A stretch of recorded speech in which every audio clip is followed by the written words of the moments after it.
en fait donc Iran actuellement loolu la ñu nekk di def ak ñoom parce que gis nga guerre boo gis ñaari côté yëpp ay propagande nag loolu moom mu teel leen ko wax mu leer ñaari côté yëpp dañuy propagande loolu guerre yëpp la am naka noonu tamit ñaari côté yëpp danañu jéem a défendre seen intérêt jéem a soigner seen image mais daf ci am léeg-léeg propagande bi lu muy am ci ñaari côté yi am na ñoo xamante ne au moins ñoom ñooy gën a crédible parce que ñoom ñooy gën a jege dëgg. ñooy gën a jege dëgg par exemple ci guerre Ukraine ak Russie la Russie dafay propagande Ukraine dafay propagande mais quand même la Russie moo gën a fiable moo gën a jege dëgg ci li muy def parce que dafa am benn règle boo xamante ne ci l'art de la guerre Sun Tzu daf ko doon wax ak sax même soviétique yi dañ koy jàngale ci seen art de la guerre yi maanaam il faut se montrer fort quand on est faible et se montrer faible quand on est fort ça fait partie des ruses de la guerre maanaam wane ne da nga faible bu fekkee am nga doole pour garder sa force tranquille wane ne da nga am doole di nappaate bu fekkee da nga am faiblesse pour jéem a nappaate pour dissuader. Israël soo xoolee daanaka il se montre tout le temps fort il se montre tout le temps menaçant il se montre tout le temps agressif c'est pour jéem a camoufler seen yenn faiblesse yi ñoo am ak seen yenn failles yi en fait. Alors que iraniens yi soo leen gisee ñoom ils sont chaque fois normal en fait normal danañ la wax ne danañ def nangam et tout mais ils sont normal buñ la nee danañ envoyé missile danañ envoyé te da nga gis fi ñu ko envoyé loolu soxlawul sax ñoom ñi la koy wan ak seeni vidéo yoo xamante ne ni ñoom ñooy soigner image bi luñ ko bëggee maanaam man li ma ci gën a du ma wax li ma ci gën a neex mais li ma ci gën a mettre à l'aise mooy Israël su lay wan ay image yu bombardement am la plupart armée bi moom mooy diffuser vidéo yi da ngay gis sax dañ lay bindal ne la vidéo bi source bi mooy armée israélienne donc daf lay leer nag vidéo la yu ñu soigné jël ko pour des besoins de la propagande alors que Iran wala yeneen dëkk yi ñoom seen vidéo Iran su envoyé ay missile ay vidéo amateur ngay gis maanaam population yi taxaw ñooy taxaw seen balcon di ko filmer xaw ma ndax yéen a ngi comprendre li may wax du ne Iran ñooy jël benn vidéo boo xam ne seen gardien de la révolution wala seen armée bi ñoo koy publier soigner ko wane ci lu leen neex loolu bu doon loolu la man mën naa cee douter personnellement sama intégrité ak sama recul intellectuel dafa may ma douter ci ne xëy na y a de la propagande dedans mais le fait que ay citoyens lambda léeg-léeg ay citoyens israéliens sax lay doon léeg-léeg ay palestiniens lay doon léeg-léeg ñeneen lay doon ñooy taxaw seeni balcon di filmer affaire yi nga koy gis ni live and direct daf lay wan ne xëy na même su dee am na propagande mais y a moyen de propagande en fait que de l'autre côté voilà yooyu c'est des nattuwaay la yooyu mën a xamee ñaari côté yi kan moo ci gën a jege dëgg man huwa aqrabu ila al xaqiqati ak man huwa abaadu ila al xaqiqa donc Israël su la ne am na contrôle total ci espace aérien wu iranien bi c'est pas vrai la preuve mooy wax naa leen ko fi démb maanaam la plupart ci attaques yi ñuy def ay quadcoptères la ñuy utiliser actuellement wala ay voitures piégées boo amee contrôle total ci espace aérien bi soxla woo di utiliser ay quadcoptères n'est-ce pas ñaareel bi mooy américains yi nekk di nappaate nii ne dañuy dugg ci guerre bi man wallahi damaa yàkkamti ñu dugg yàlla na leen yàlla xiir ci ñu dugg ci am na ñu bari nag xëy na ndeysaan ñi ngi tiit jàpp ne Donald Trump su duggee ci affaire bi ça va être une catastrophe wallahi dara du xew xoolal Donald Trump bi mu ñëwee dafa commencé di nappaate naan il va instaurer la paix par la force pour vous donner juste benn parallèle ngeen comprendre Ansarullah yi nekk Yemen Donald Trump jël ay num tuuti porte avion ak ay groupe aéronaval dem di leen attaquer ne daf leen bëgg a réduire au silence def na 3 semaines de campagne de bombardement yu intense yoo xamante ne experts militaires yi wax nañ ne US Navy depuis la fin de la deuxième guerre mondiale mësuñu am confrontation bu intense bu mel noonu depuis la fin de la deuxième guerre mondiale US Navy mësta am engagement bu intense bu mel ni bi mu amoon ci Yémen weer yi ñu génn 3 semaines de campagne de bombardement intense fu mujj jël dafa fàtte ay dàllam bi muy daw dem signer accord de paix dàllam da ko fàtte bon je caricature à peine mais dañoo foofu lañ bàyyi seen dàll en fait léegi bu fekkee ngir yàlla yow outils yi nga xamante ne ci Yémen Iran moo leen di armé ay benn missile ak ñaar la ñuy dóor suñ dóoree benn missile mën nañoo toog ñetti fan doog a dóoraat beneen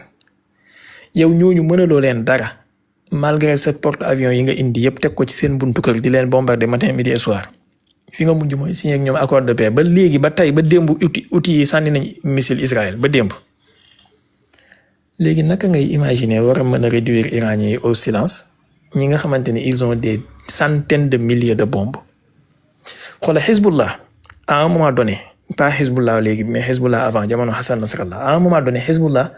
amoon nañu environ 150,000 missiles entre missiles et roquettes 150,000 te lépp c'était de fabrication iranienne 150,000 lii Hassan Nasrallah laa dégg mu wax ko ci làmmiñu boppam et je sais que c'est quelqu'un qui ne parle jamais pour ne rien dire voilà il ne parle jamais pour ne rien dire entre missiles et roquettes ils en avaient environ 150,000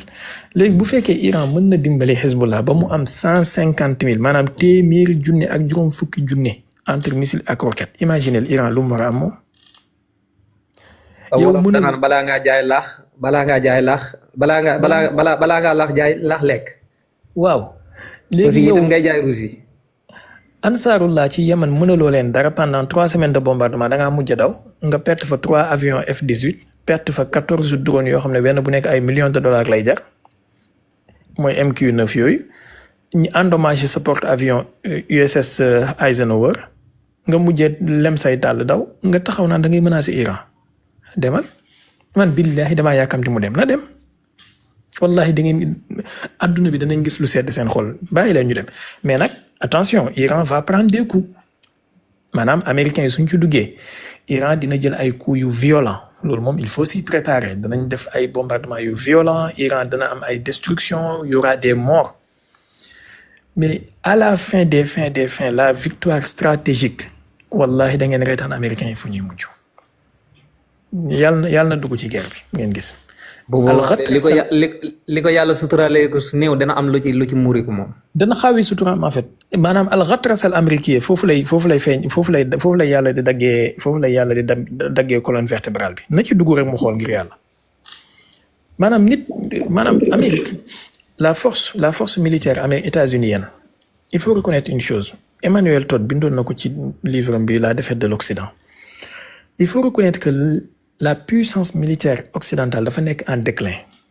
dafa am yeneen puissance yoo xamante ne ñoom ñoo nekk di yéeg actuellement et parmi ces puissances yi nekk en déclin même ci côté personnel daf ciy jouer maanaam tey dans la mentalité des militaires américains mënoo ko comparer ak mentalité militaire chinois wala militaire nord-coréen en fait xoolal américains yi barki démb la woon xaw ma barkaati démb ñu ne dañuy def seen benn défilé xoolal ngir yàlla seen militaire yi ni ñu doon défilé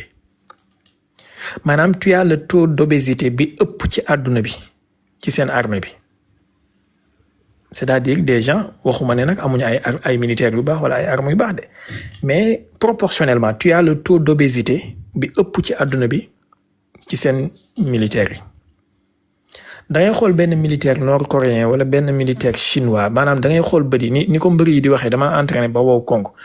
boo xoolee seen visage yi dañoo entraîné ba yax kese lañ dañoo wow kong de l'autre côté da ngay xool ñee sawaay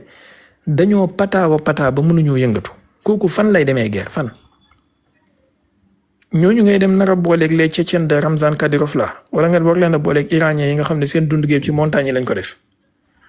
demal billahi demal sagam ansarullah yi ci Yemen nga xam ne ay dàll carax la ñuy sol ak ay kalachnikov la ñuy téye woddoo seeni sër ñoom nga mën a dul dara 3 semaines de bombardement nga dem naka jàkkaarloog iraniens yi nga xamante ne seen dund gi yëpp dañ maanaam Iran c'est une puissance et une civilisation millénaire boo xamante ne depuis des milliers d'années Iran dafa yàgg am civilisation guerrière et militaire xoolal jamono bi ñuy xeex ak Seydina Omar bi mu nekkee xalifa jullit ñi armée perse bi jamono jooju ñoo njëkk a instauré ay ñay ci guerre jamono jooju comme ni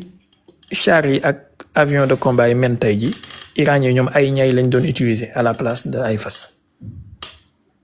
civilisation bu mel noonu ñoom ngay dem ne da ngay xeex ak ñoom nga xam ne kaay xeex moo leen gënal kaay lekk yow sa militaire yi lekk nañ hamburger ak pizza ba seen biir yëpp ay fromage la mënatuñ dara sa commandement bi ñëpp nekk nañ ngeen baal ma mais quand même c'est la réalité ah man je n'ai rien contre je suis pas un anti-américain primaire mais c'est la triste réalité sa commandement militaire bi ay góor jigéen ñoo ci nekk ñi ay changement de sexe la ñu def maanaam ñoo xam ne problème hormonal la ñu am seen hormones yi la ñu tal ñooñu kañ lañ am jotu toog di def planification militaire bu stratégique sérieusement xanaa Trump bi mu ñëwee ni sax ci la commencé di aaye yenn yi naan idéologie ak propagande LGBT dañ koy aaye ci armée bi mais jusqu'à l'époque de Joe Biden y avait des hauts gradés américains yoo xam ne ñii ay changement de sexe lañ def maanaam ay góor yu soppeeku jigéen di war jël seeni per suba ak ngoon seeni pilule suba ak ngoon guddeeg bëccëg pour seen hormones yi yow kooku dafa toll toog def planification stratégique bu normal ñooñu nga war a dem booleeg ñoom Ramzan Kadyrov ñi nga xam ne ci ay montagne lañ dëkk ak iranien yi mas généralu taalibe Qasim Soleymani yeeg taalibe Haji Zada yi billahi demal ngir yàlla demal wallahi di nga xam ne yàlla julli la santaane am nga ay bomb nag am nga ay avion de bombardier B-52 am nga BC xawma lan am nga ay bombe anti bunker lu ne am nga ko am nga ay missile defal lu la neex waaye tànk ak jaan ci suuf billahi nga xam ne góor yàlla dëgg am nga ko am nga moom affaire sa militaire yi suba ngoon guddeeg bëccëg ci ay neige la ñu nekk ak ay climatiseur ay pizza la ñuy lekk di naan ay burger cheese xawma lan ak lan ak lekk McDonald dara mënatuñu ko tous mënatuñu ko waaw sa commandement bi tal nañu leneen lu dul toog di def ay planification stratégique la preuve mu ngi nii ils ont des problèmes avec les Russes parce que dañoo foogoon ne l'armée russe c'est la mentalité soviétique ba léegi ils sont bourrés de vodka mais ils se sont trompés l'armée russe actuellement s'est rénovée ay généraux yu jeunes ñoo fa nekk ñu sains d'esprit ñoo fa nekk ils ont des militaires dignes de ce nom tout l'Occident réuni derrière l'Ukraine depuis 3 ans Poutine mu ngi leen di tenir tête mais am na yoo xam ne ça ne trompe pas en fait ngir yàlla téye leen seen kursi ngeen ñaan Trump dugg ci guerre bi ngir yàlla xoolal ñi ko gënoon a jege ay ñoom Douglas McGregor nga xam ne nekkoon na conseiller militaire am ci premier mandat am ak ñoom Tucker Carlson ñoom ñooy génn tey ji def ay déclaration ci semaine bii diggante démb ak barkaati démb ñoom ñooy def ay déclaration Tucker Carlson moom dafa dem ba wax carrément que ne Trump su engagé woo ci guerre bi c'est la fin de l'empire américain c'est la fin maanaam il a signé l'acte de mort de l'empire américain te àdduna bi ñun loolu lañ bëgg ngir yàlla na dem ñaan leen téye leen seen kursi ngeen ñaan ngir yàlla mu dem ci sanastadrijuhum min haysu laa ya'lamuun boobu alxuraan wax ngir yàlla na ci dem istidraaj dana dugg. Dans les années 80 li may wax nii ñi xam histoire ak ñi kii tuuti dañ ko xam bi iraniens yi defee seen révolution en 79 jàpp otage américains yi pendant 444 jours yooyu jamono Khomeini la woon Jimmy Carter moo nekkoon président Amérique jamono jooju pour vous donner juste aperçu ci histoire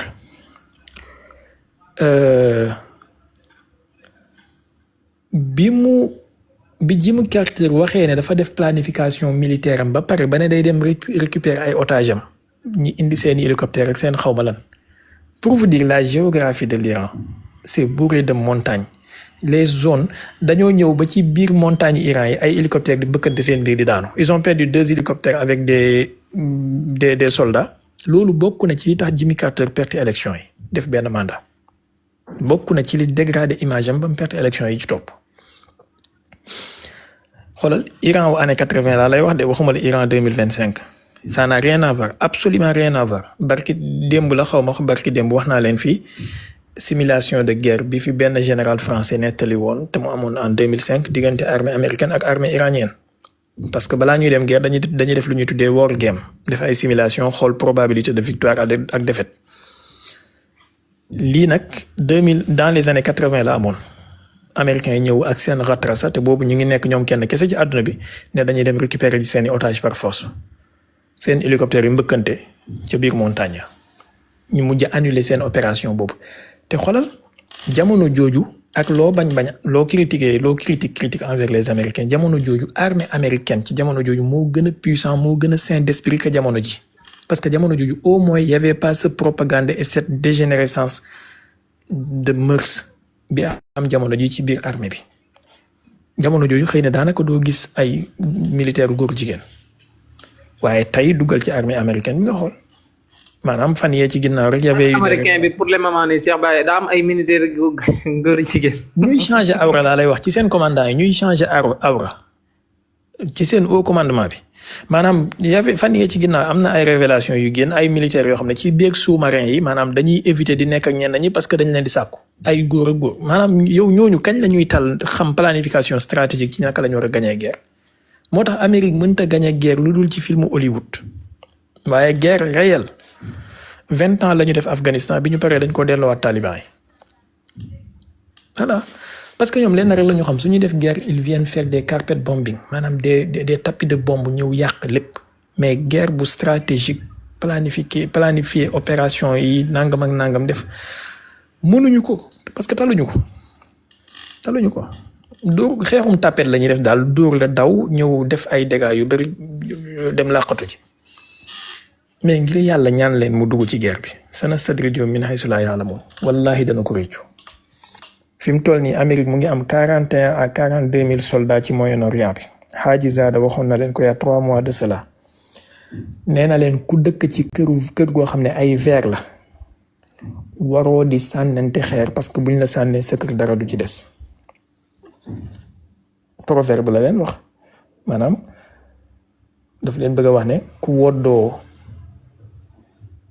woddoo ay butéel waroo di sànni parce que buñ la sànnee nga tojle 42 000 soldats nga am ko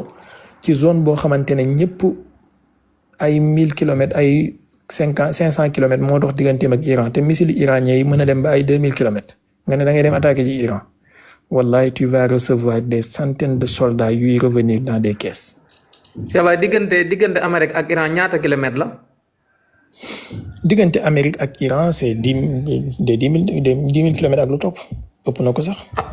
10 000 kilomètres ak la topp léegi foofu est-ce que am na ay missiles yu mën a daw loolu yëpp. Bien sûr